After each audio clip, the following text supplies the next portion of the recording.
like pseudo unalive Stevie, but they never really address the fact that they do because she gets turned into stone and then she gets smashed. And it's like, are we not going to say anything about that?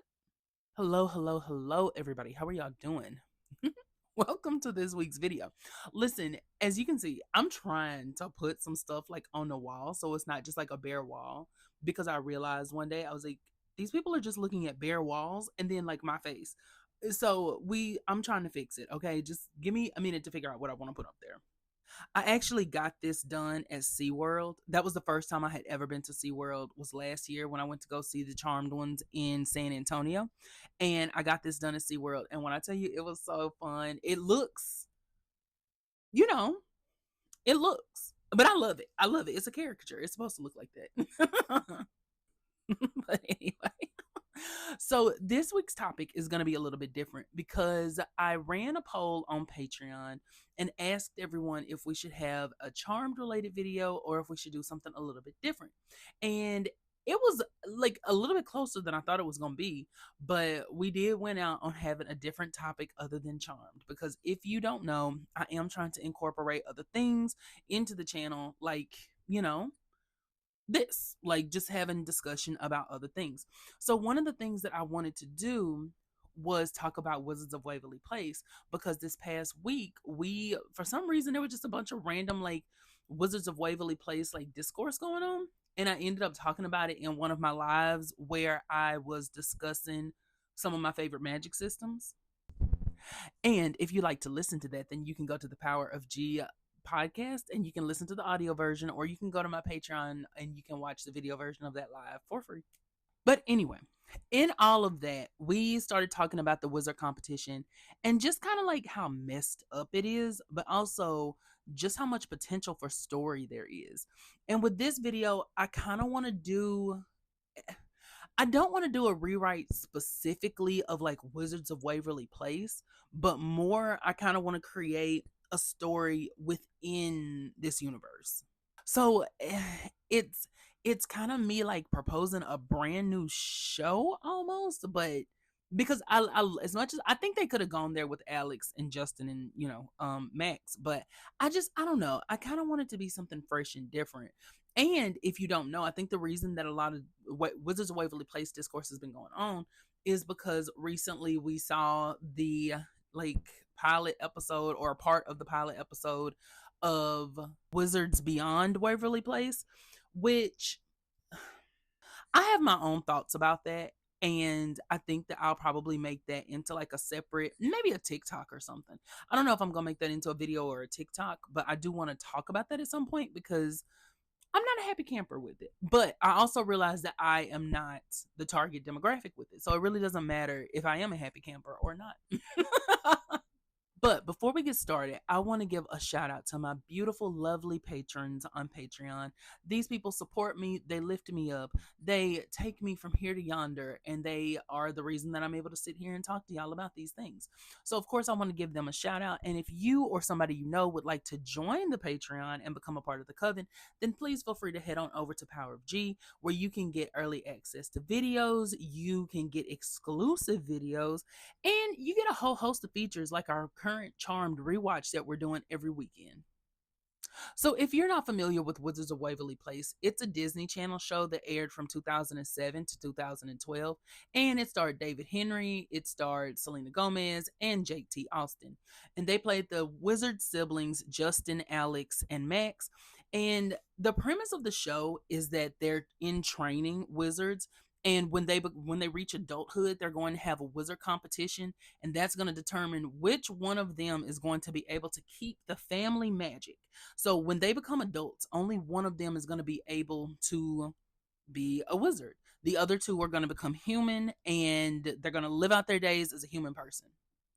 I remember thinking that I had like heard them wrong, because I was thinking this is a Disney Channel show. What are they talking about? I just assumed it was going to be like, no, I think I just heard it wrong. And what they're saying is that only one of them is going to be able to be like the family wizard, but the other two are going to be wizards. I don't know what I thought I was hearing. But when I realized that they were going to have a competition to decide which one of them was going to keep their magic, I thought, baby, this is messy. This is horribly messy. This is something that really could have been like a young adult novel series. This could have been like on Freeform or something like that. And I think it absolutely would have eaten. And they're taught by their father, Jerry, who does not have powers, but he gave his powers up so that he could marry their mother, Teresa. And he gave them to his brother, Kelbo. Kelbo is not the smartest cookie in the jar, if you know what I'm saying, but he's sweet. He's our amazing Uncle Kelbo. It's later revealed that they actually had a sister named Megan, and Megan doesn't talk to them anymore because she's mad at Jerry because he gave his powers to Kelbo instead of her. So it's just a mess. And I love retest because I think that that does a good job at showing what can actually happen in wizarding families.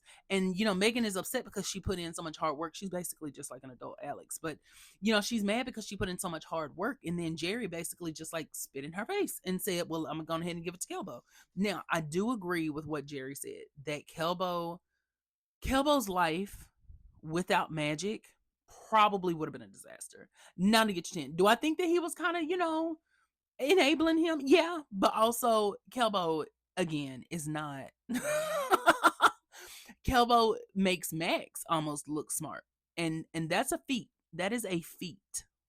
So, like as a kid show, I think the Wizards of Waverly Place works. I will say that one thing I would do probably fairly early on, maybe not at the beginning of the first season or something, but at least by the end of the first season, I would give a detailed explanation as to why we have the wizard competition, because I think that that helps you to fill in a lot of the blanks. And I remember reading on like a wiki or something somewhere that they had it because like some wizards destroyed the city of Atlantis. And so the wizard competition was created because that was going to tell them which one was the most responsible with magic. But I think somebody just made that up. But like I said, I would go into detail about it. Like, I'm not saying we need flashbacks to it, but I need someone to explain to us, like, why this is happening, why it's imperative, and how winning the wizard competition can tell you who exactly is the most responsible. Because as we've seen, even with Alex, as long as you're the best with magic in some shape, form, or fashion, like the raw, side of it, then you can win the wizard competition because Justin was the one who had read the most and he was always prepared. He knew what every spell was, he knew everything that he needed to do. But because Alex was just more naturally gifted at magic than him, she won the wizard competition not once but twice. Now the second one is, oh god, we're gonna get to that. We're gonna get to that. Now, as far as their story goes, if I were to keep the siblings, I think that what I would do, I think I'm okay with everything up until retest because again, I think that's when it's still in its lighthearted, whatever phase. But I think that once we got to retest and Alex sees how bitter Megan is, I think that's where I would kind of veer off from the story and let them and make them realize that this isn't just going to be some little fun like, oh, one day we're going to have to go to the wizard competition. Like, no, this is going to affect your life. At a certain point, two of you are not going to have the magic anymore. And I think that what I would do is have either Alex or Max, one of the two of them. I really wanted to be Alex because I think, you know, main character, she should have that storyline, whatever the case may be. I think I would do it with her and have her start to kind of grow resentful, maybe not of Justin, but of the competition itself. And maybe she takes it out on Justin because everyone just assumes that he's going to win. So as time goes on, she just becomes more and more bitter because even though Megan seemed to have like a good mortal life, it's the fact that look at what she lost. She lost magic. She lost a relationship with her family, and she was out there in Paris on her own. And it's like, yeah, you might look at that and be like, oh, well, she's living a dream. But I think Alex would be smart enough to realize how this tore their family apart, how one decision on one day completely tore them up. And so Alex could become resentful of the fact that she never knew this aunt who reminds her so much of herself. The fact that her family has been splintered. The fact that her father has been lying to them their entire life by not telling them that they have an aunt. And she can just realize like the depths that the wizard competition can take you to. I think that you could even actually have Megan tell Alex how she feels like she's lost a part of herself. And she feels like she's lost something that she'll never get back, because you have to remember these wizards are born with magic. It's not like they just, it's not like they just develop it one day and then, oh, whatever. Like, no, they grow up in a magical environment. They are magical. And I could see a world where Megan is telling Alex, yeah, I have all these things. I live in this nice apartment. I have, my paints and whatever else, but I have friends, but there's still a part of me that's missing because I've gone on adventures. I've done this, I've done that. I've at the flick of a wrist, gone across the other side of the globe, and not being able to do that anymore, that makes you feel like you've literally lost something. Now, here's where I deviate a little bit because I love Stevie. Stevie was a character who was introduced that was running away from her brother after she lost their wizard competition, and she was trying to avoid giving up her powers. And they like pseudo unalive Stevie, but they never really address the fact that they do, because she gets turned into stone and then she gets smashed, and it's like, are we not going to say anything about that? But hey, you know what? If they're not going to, then neither am I. I would still introduce Stevie. I do want and kind of feed into what Alex is feeling as far as rebellion. Now, where I kind of go back and forth with myself is whether I would have Stevie be a cousin or not. I don't know whether I would have her be Megan's daughter or whether I would just have her be another wizard that she meets. I really don't know. I have absolutely no idea, because I feel like the daughter route and making her Alex's cousin, I feel like maybe that's a little too on the nose, because then you would have to get into like, well, why does Stevie have magic? Because her mother is mortal. But then maybe Megan had a baby with another wizard, and you can get into like the kind of, that's why she has to go through the wizard competition. Maybe Megan had her when she was young, because we don't know how old Megan is. She looks fairly young. So maybe she had her when she was young, right before the wizard competition. And so like that's why Stevie is magical. Or I don't know. I know I would still have, you know what, for the sake of this, because I feel like that's a little extra. Let's just make her somebody. Let's just make her somebody that Alex meets. Let's not make her a relative, because I feel like then we getting into some a little, why are we doing this just for the sake of doing it territory? So let's leave that alone and just have her be some person. And I would keep that storyline, and I would have Alex become more and more upset with the fact that she's really going to have to fight her brothers to see which one of them is going to keep this family magic. And then I could kind of see Max maybe being a little sympathetic towards it, because the thing is that, Alex has the potential to win. She doesn't think she's going to, but she has the potential to. Everyone thinks that Justin is going to win. And so you could have Max really maybe take it to like that next level. So maybe Alex is becoming upset more and more, and she's starting to realize how unfair it is. But maybe Max is the one who's like becoming almost militant in the way that he's looking at it, because everyone is pretty much joking with him and saying like, oh baby, we know you're not gonna win, stuff like that. You know what I mean? You see what I'm saying? You see the vision. And so then by the time we get around to the wizard competition, maybe Max has just had it. Maybe he throws in the towel. Maybe Max, oh, I didn't even write this in my notes.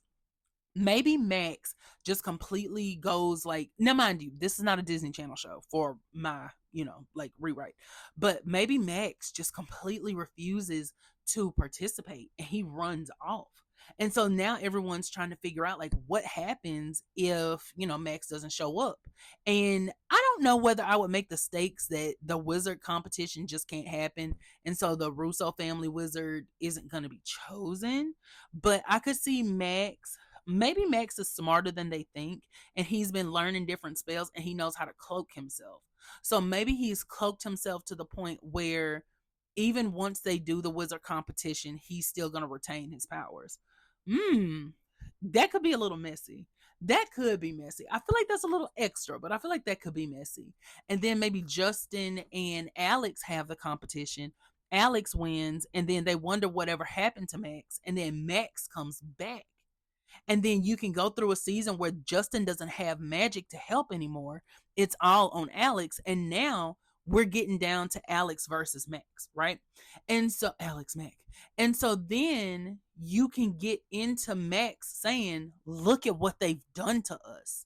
It went from being the three of us having to fight each other over magic to you having to literally fight me because I am here trying to stop everyone else from having to fight. So you see how you can kind of get into this, how the competition can corrupt, how it can. And now for another generation, now we have yet another generation of Russo siblings who are battling each other and have probably lost contact, and now they don't even have a good relationship because Max is trying to completely bring down the system, and Alex has kind of accepted it because she won, but she can see how much it's hurting Justin.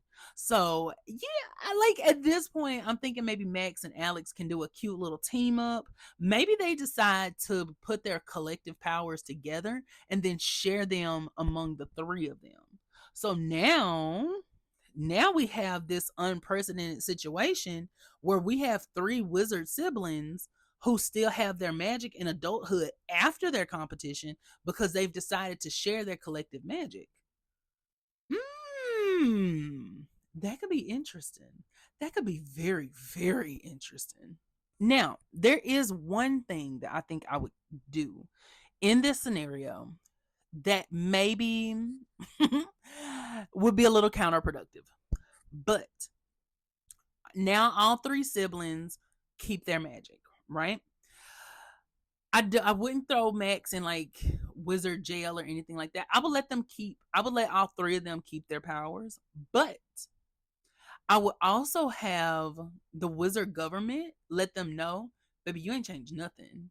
We're still having this competition. These people are still going to lose their powers. There's going to be one family wizard, and we're going to move on for every other family, baby. Y'all happen to get away with it.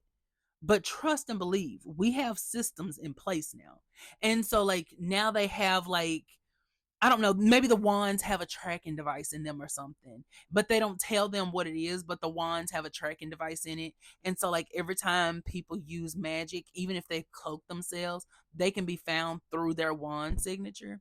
And so that way, no siblings will be allowed to like run away from each other again. That would be fun. And I think that the point of me doing that would be to show that sometimes things just don't change. Sometimes you can fight as hard as you want. Sometimes you can give as much pushback as you want.